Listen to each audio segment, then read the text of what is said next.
दिलीपरावजी देशमुख, त्याच्याच बरोबर अमित विलासरावजी देशमुख माजी मंत्री, लातूरचे असणारे खासदार शिवाजीराव कळगेजी, माजी आमदार आणि काँग्रेस पक्षामधले युवा नेते धीरज विलासराव देशमुखजी, त्याच्याचबरोबर काँग्रेस पक्षाचे काही जणांची नावं घेतो, उरलेल्यांनी माफ करावं, अभय साळुंके, डॉक्टर किरण जाधव, जितेंद्र देहाडे, बाळासाहेब आजबे, त्याच्याचबरोबर या ठिकाणी वंचित बहुजन आघाडीचे संतोष सूर्यवंशी, मंजुषताई निंबाळकर, मुफ्ती सय्यद, अमोल लांडगे, उपस्थित सर्व बंधूंनो, भगिनींनो, बालमित्रांनो, आज महानगरपालिकेतल्या निवडणुकीच्या प्रचारातला शेवटचा दिवस आहे आणि त्याच्यामुळे मी आपल्यासमोर 15 ते 20 मिनिटं फक्त बोलणार आणि पुढच्या सभेला निघणार आहे. मी आपल्याला दोनच गोष्टीची जाणीव या ठिकाणी करून देणार आहे आणि ती म्हणजे तुम्हाला तुमची कंबर मोडून घ्यायची आहे का? शक्य? खात्रीलायक माहिती आहे का तुम्हाला तुमची कंबर मोडून नाही घ्यायची आहे? आवाजच येत नाही, त्याच्यामुळे तुम्हालाच मोडून घ्यायचं असं मला वाटतंय.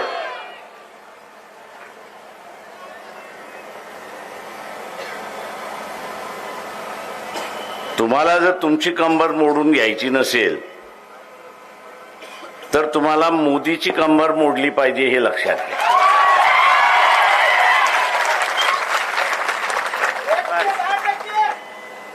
तुम्ही जर मोडली नाही तर तिथे ट्रम्प बसलाय मोदीची कंबर मोडायला.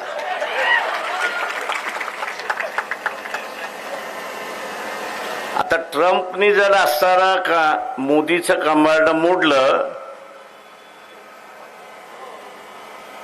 तर तुमचंही कंबर मोडलं हे लक्षात घ्या.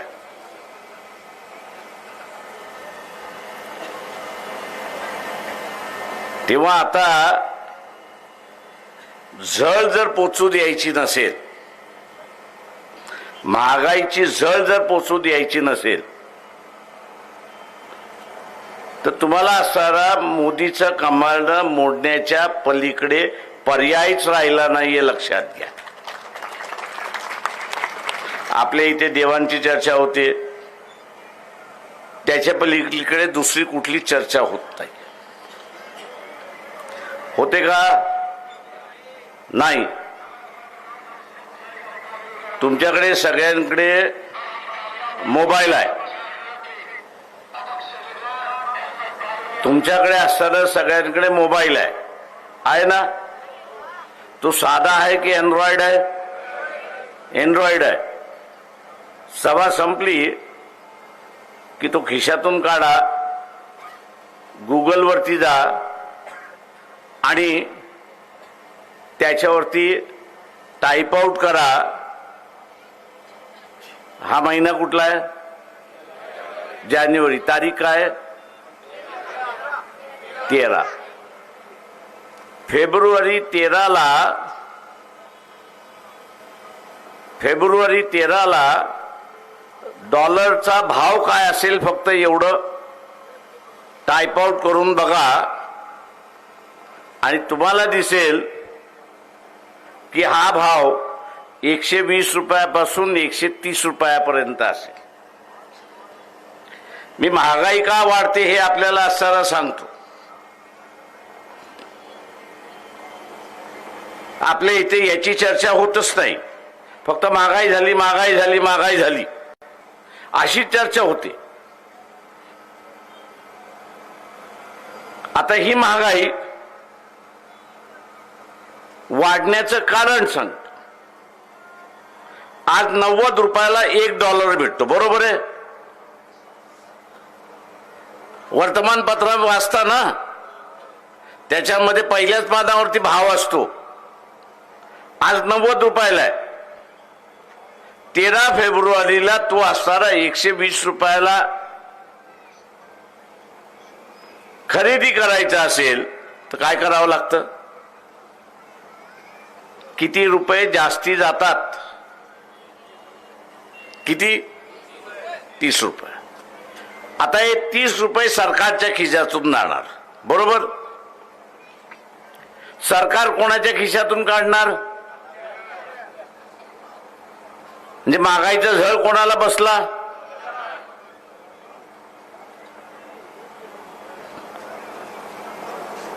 आता हा 130 का जाणार त्याचं कारण मी आपल्याला सांगतो.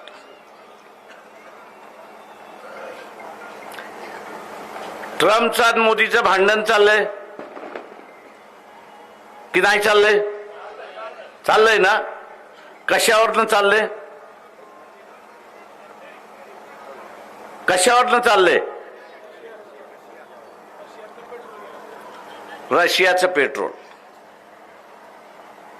रशियाचं पेट्रोल भारत विकते असं आपण सगळेजण म्हणतो, बरोबर आहे? आपल्याला समज काय करून दिलेली आहे की रशियाचं तेल भारत विकतोय, हाच समज करून दिलाय ना. आता ही परिस्थिती खरी नाही. भारताकडे तेल येतंय याच्याबद्दल दुमत नाही, पण विकण्याचं काम जे आहे ते रिलायन्स करते. ते विकण्याचं काम जे आहे ते रिलायन्स करते आणि रिलायन्सने हे विकत असल्यामुळे रशियाच्या तेलातून नफा किती होतो याची माहिती आहे का? पुन्हा मी सांगेन, गुगलवरती जा, तुम्हाला आकडा मी सांगून जातो. दर वर्षाला 40,000 कोटीचा नफा रशियाचं तेल विकल्यामुळे दर वर्षाला 40,000चा नफा आहे. आता हा नफा ट्रम्प म्हणतोय की भारताच्या तिजोरीत गेला पाहिजे, पण तो भारताच्या तिजोरीत जात नाही, तर तो रिलायन्स कंपनीच्या तिजोरीत जातोय. हे लक्षात घ्या. कोणाच्या तिजोरीत जातोय? रिलायन्स.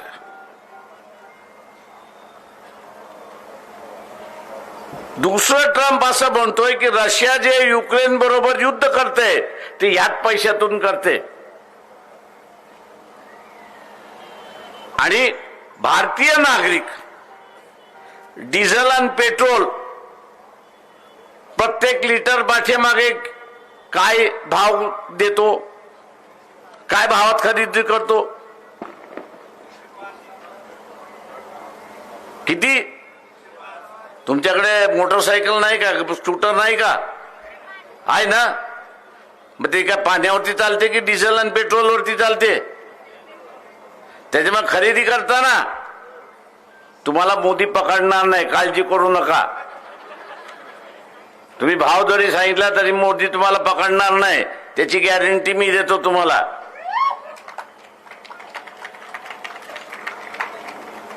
आता हा जो रिलायन्सच्या तिजोरीमध्ये 40,000 कोटी चाललेला आहे, तो जर भारताच्या तिजोरीमध्ये आला तर पेट्रोल आणि डिझेलचा भाव कमी होईल की न होईल? कमी होईल, बरोबर आहे. आता ट्रम्प म्हणतोय भारतीय जनता जर मोदीचं कमांड मोडणार नसेल, भारतीय जनता जर असणारा मोदीचं कमांड मोडणार नसेल तर मला भारतीयांचं कमांड मोडावं लागणार. आणि तो कसं मोडणार? तर डॉलरची विकत घेण्याची किंमत त्या ठिकाणी वाढवणार.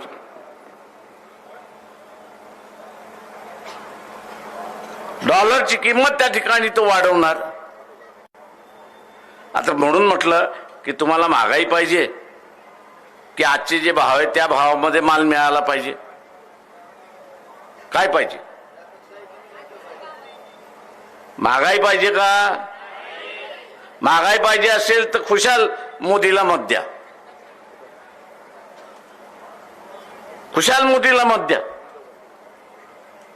2 महिन्यानंतर आमच्याकडेच बोंबलत येणार की मोर्चे काढा, आंदोलन करा, महागाई कमी करा. त्यावेळेस आम्हीच तुम्हाला विचार, शांतपणे शिकवत होता तेव्हा गेलात कुठं होतात? आणि म्हणून मित्रो, आपल्या घरामध्ये उपासमार येऊ नये. जे आज आठवड्याला एकदा दोनदा मटण खातो की न खातो? आज 800 रुपये किलो आहे, बरोबर? तो 1600 रुपये किलो झाला तर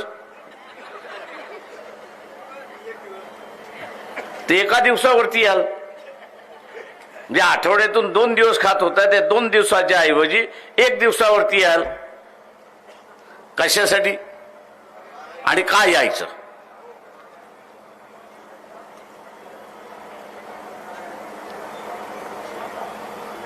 आणि म्हणून आपण असणारा आपला अधिकार वापरला पाहिजे, हे लक्षात घ्या. हे विश्वगुरूचं भांडण आहे. ट्रम्प म्हणतो जगाचा गुरु मी आहे, आणि आपला गुरु काय म्हणतो? मी होणारा गुरु आहे.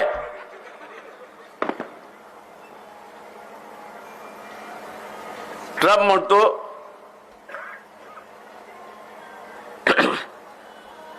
तुझा हा जो इगो वाढलेला आहे, इंग्रजी शब्द इगो आहे, आपण मराठीमध्ये काय म्हणतो त्याला? माज म्हणतो. ट्रम्प म्हणतो ह्याचा माज मी मोडल्याशिवाय राहणार नाही. आता त्याचा माज मोडता मोडता आपला माज मोडला जाईल, त्याचं काय?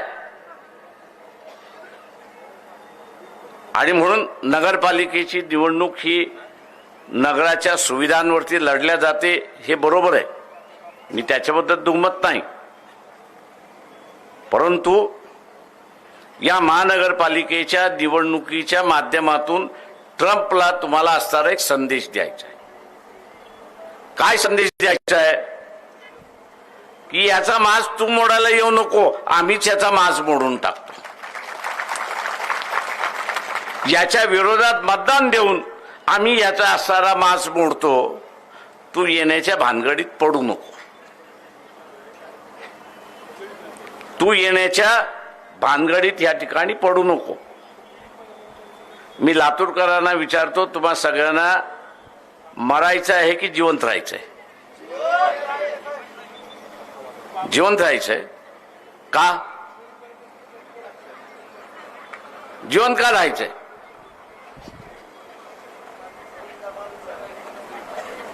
जिवंत कशासाठी राहायचे ते तर सांगा.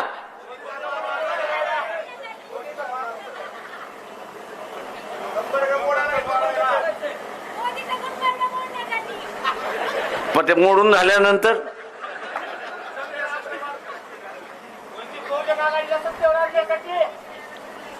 एक लक्षात घ्या, लातूरच्या बाजूला काय आहे?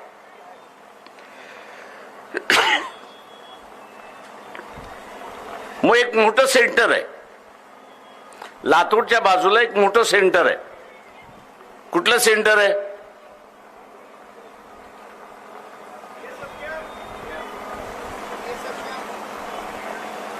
कुठला कॅम्प?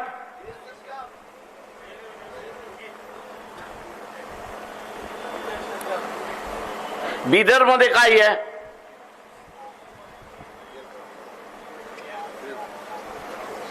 बिदर मध्ये काय आहे?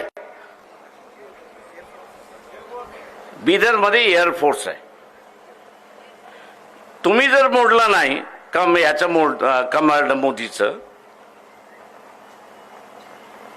तर आर्मी चीफ यांनी महिना सव्वा महिन्याच्या अगोदर एक स्टेटमेंट केलं होतं. काय स्टेटमेंट केलं होतं? की तो म्हटला 2-3 महिन्यामध्ये आपल्याला एका युद्धाला सामोरे जावं लागेल. आपल्याला या 2-3 महिन्यामध्ये एका युद्धाला सामोरे जावं लागेल. त्यांनी कोण करणार हे नाही सांगितलं, पण त्यांनी म्हटलं शेजारच्या राष्ट्राबरोबर आपल्याला युद्धाबरोबर जावं लागेल.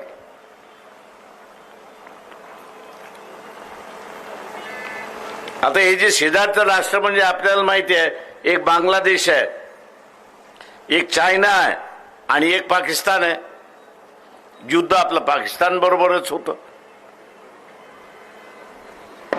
म्हणून मी विचारलं की तुम्हाला जिवंत राहायचं आहे का. बिदर हा असणारा एक हवाई अड्डा आहे, एअरफोर्सचा एक हवाई अड्डा आहे. ते टार्गेट होणार की न होणार. युद्ध झालं तर ते टार्गेट होणार की न होणार. एखादा चुकून बॉम्ब, एक चुकून मिसाईल लातूरवरती पडलं तर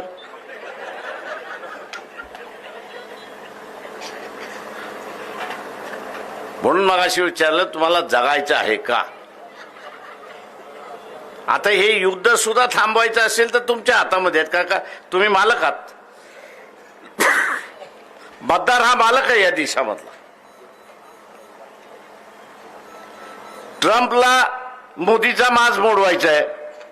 तुम्ही ट्रम्पला सांगू शकता अरे आम्ही मतदान विरोधी देऊन मोदीचा माज मोडलाय, युद्ध करण्याची काही गरज नाही. युद्ध करण्याची काहीच गरज नाही. आपल्याला जिवंत राहण्यासाठी, आपल्या स्वार्थासाठी इथे मोदीचा माज मोडला पाहिजे, कंबाळनं मोडलं पाहिजे, हे आपण असणारा लक्षात घ्या. जे जे मोदीचं कंबाळनं मोडलं पाहिजे त्या सगळ्यांनी हात वरती करा. मी तुम्ही माझ्यासमोर तर हात वरती करत नाही. 15 तारखेला मतदान देऊन तुम्ही असणारा कंबाळनं मोडायचं असेल तर 15 तारखेला मतदान केल्याशिवाय मोडत नाही, हे लक्षात घ्या. लातूरमध्ये 70 जागा असतील याच्याबद्दल दुमत नाही, पण लातूरकरांचा असणारा संदेश हा मोठा संदेश आहे की बा आम्ही असणाऱ्या आमच्या सुरक्षितेसाठी, आम्ही असणाऱ्या आमच्या सुरक्षितेसाठी मोदीचं कंबाळं मोडल्याशिवाय राहणार नाही. हा संदेश ट्रम्पला गेल्याशिवाय राहणार नाही, हे लक्षात घ्या. आणि म्हणून काँग्रेस आणि वंचित बहुजन आघाडी यांचे जे संयुक्त उमेदवार आहेत, या संयुक्त उमेदवाराची निशाणी, काँग्रेसच्या उमेदवाराची निशाणी पंजा आहे आणि वंचितच्या उमेदवाराची निशाणी गॅस सिलेंडर आहे. तेव्हा या दोन्ही चिन्हावरती बटन दाबून आपण मोदीचं कंबाळं मोडावं ही अपेक्षा धरतो आणि आपली रजा घेतो. जय भीम, नमस्कार.